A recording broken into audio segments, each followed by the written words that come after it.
How and where the greatest legends of the Wild West died. Did you know that one of these Wild West legends lived to the ripe old age of 80, double the frontier's average life expectancy of roughly 40 years? Don't worry, you'll find out who soon enough. Let's get started. William Frederick Cody was born on February 26, 1846, in the Iowa Territory. His father's early death shoved him onto the frontier, while other boys still warmed schoolroom benches. At 15, he thundered through Pawnee country on a 45-mile Pony Express run, swapping mounts at full tilt to keep the mail moving. 2 years later, he was freighting supplies for Union cavalry during the Civil War, mapping Everey Ford and Ambush Hollow on the Great Plains. Peace never sat long in the saddle out west. In 1867, the Kansas Pacific hired Cody to feed its track-laying crews, and in just 18 months, he dropped 4,282 buffalo, clinching a friendly shooting match to secure the moniker Buffalo Bill. Army officers soon made him chief scout. His cool trailcraft and marksmanship during the Indian Wars earned him the Medal of Honor in 1872. Dime novels raced his exploits ahead of the telegraph and painted him larger than the prairies he rode. That fame leapt from newsprint to footlights when showman Ned Buntline coaxed Cody onto a Chicago stage in Scouts of the Prairie in December 1872. The roar of the crowd told him stories could earn more than scouting. By 1883, he had launched Buffalo Bill's Wild West, a traveling outdoor spectacle of stagecoach chases, trick-riding cowboys, and genuine Lakota horsemen. The show traveled in its own railroad, 72 cars long, moving 800 horses, elk, bison, and a full canvas grandstand from town to town. Sharpshooter Annie Oakley broke glass balls alongside him. Sitting Bull signed on for a season and spoke to packed houses about broken treaties. Queen Victoria watched in amazement at her 1887 Jubilee, and 3 million visitors jammed the Midway at the 1893 Chicago World's Fair, crowning Cody one of the planet's first global celebrities. Success let Cody buy an 8,000-acre spread on Wyoming's Shoshone River and found the town that still bears his name. He championed irrigation schemes, promoted Yellowstone tourism, and, despite having helped decimate the herds, advocated late life for conserving the surviving buffalo. He backed women's suffrage, insisting the frontier judged talent, not gender. Yet big show payrolls, dud gold mines, and easy credit drained his coffers. By 1916, the 7-year-old impresario was still mounting a fresh horse every night simply to keep creditors at bay, even as the crowds kept cheering. On January 10, 1917, while visiting his sister in Denver, Buffalo Bill succumbed to kidney failure, aged 70. Thousands filed past his flag-draped casket, and a Masonic escort hauled him up Wintry Lookout Mountain above Golden, Colorado, honoring his wish to rest where he could gaze forever across the plains he loved. Heavy snow blocked the switchback road, so his body waited 6 months in storage before the final climb, fueling a legend that the old scout still roams, unwilling to quit the trail. James Butler Hickok was born on May 27, 1837, among the cornfields of Troy Grove, Illinois. Tall, broad-shouldered, and sharp-eyed, young Jim learned to shoot before he could shoulder a plow. At 18, he lit out for Bleeding, Kansas, joining the anti-slavery vigilantes who fought bushwhackers along the Missouri line. A deadly skirmish at Rock Creek Station in 1861 left 3 attackers dead and Hickok with a new sobriquet, Wild Bill, a name that stuck like burrs to his saddle blanket.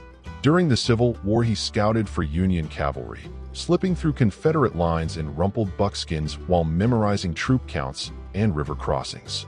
He could out-track a Sioux scout, read horse sign like a ledger, and pick off a jackrabbit at 100 paces with either hand.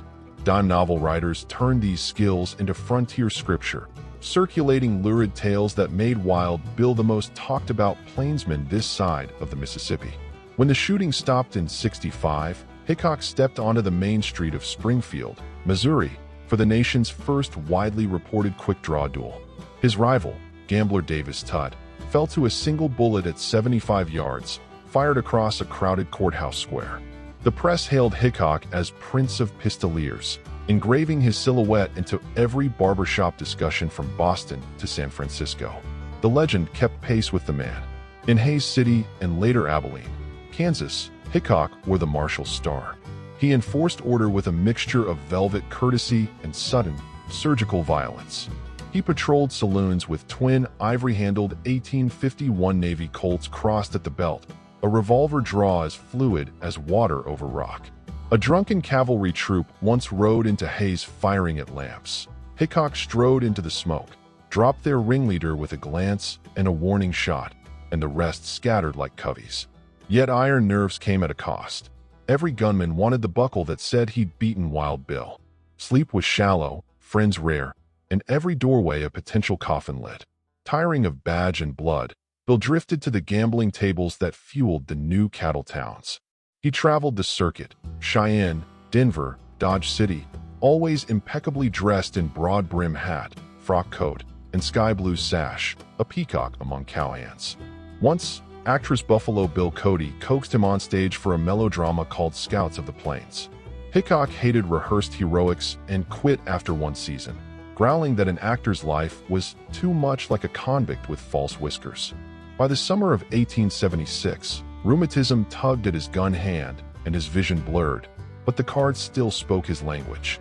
He wandered to Deadwood in the Black Hills Gold Rush, a raw camp where fortunes ignited faster than kerosene. On the afternoon of August 2nd, he stepped into Nuttall and Mann's Saloon No. 10 and joined a poker game. The only vacant chair faced away from the door, an omen he noted but ignored. While he studied his hand, black aces, black eights, and an unknown fifth card, drifter Jack McCall slipped behind him and fired a .45 single-action Colt into the back of Hickok's head. Wild Bill was 39. The dead man's hand became Western shorthand for sudden fate. Hickok was buried on a hill above Deadwood, later moved to the stone-walled Mount Moriah Cemetery, where his grave overlooks the gulches he never finished exploring.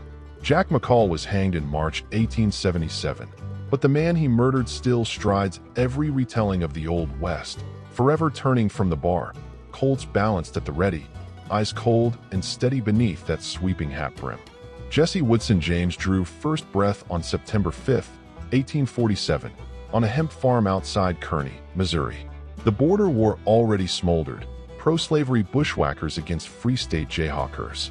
At 16, he saddled a lanky sorrel, joined Quantrill's raiders, and learned guerrilla craft, night marches, masked ambushes, hit-and-fade savagery, under bloody Bill Anderson. A 1864 firefight tore a bullet through Jesse's chest. The family nursed him behind corn shocks while Union patrols torched barns up and down the valley. The war ended, but Jesse's war never did. Missouri's Reconstruction courtrooms branded former Confederates outlaws, and Jesse decided if he must carry the label, he might as well profit by it. On February 13, 1866, he and brother Frank rode into the Clay County Savings Association at Liberty, pistols leveled, drew $6,000 in coin and greenbacks, and galloped off while townsfolk gaped. It was the first daylight, peacetime bank robbery in American history. Newspapers needed villains. They christened the pair the James Brothers, and every bold theft that followed, Richmond, Gallatin, Columbia, inflated their legend. By 1871, the James Younger gang controlled a loose circuit of drifters, horse thieves, and ex-rebels. They targeted railroads and banks that financed northern industry, pitching themselves as frontier avengers shaking coin from Yankee pockets. Posters called them Robin Hoods, though the money rode straight into saddlebags, not poorhouses. The Pinkerton National Detective Agency took the contract to stop them. One January night in 1875, agents lobbed an incendiary device into the James home. The blast killed Jesse's 9-year-old half-brother Archie and blew their mother Zerelda's arm away. Sympathy across rural Missouri hardened into ironclad silence.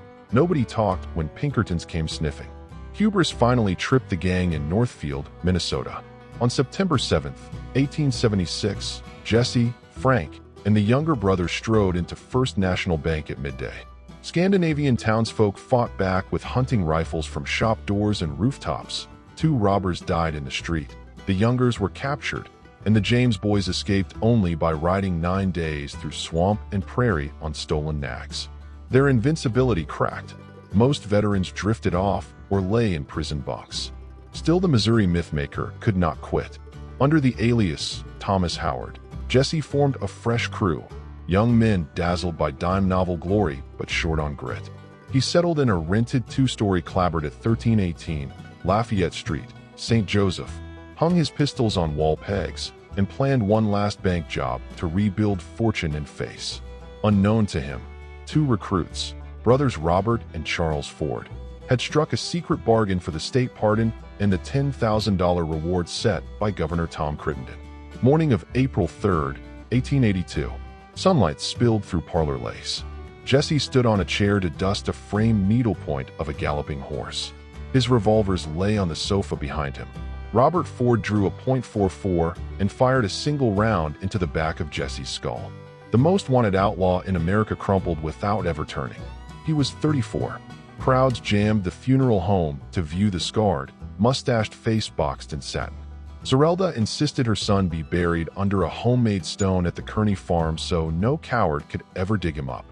Years later, the body was reinterred in Mount Olivet Cemetery, but the original marker still warns: Jesse James lies here, murdered by a traitor and a coward whose name is not worthy to appear here.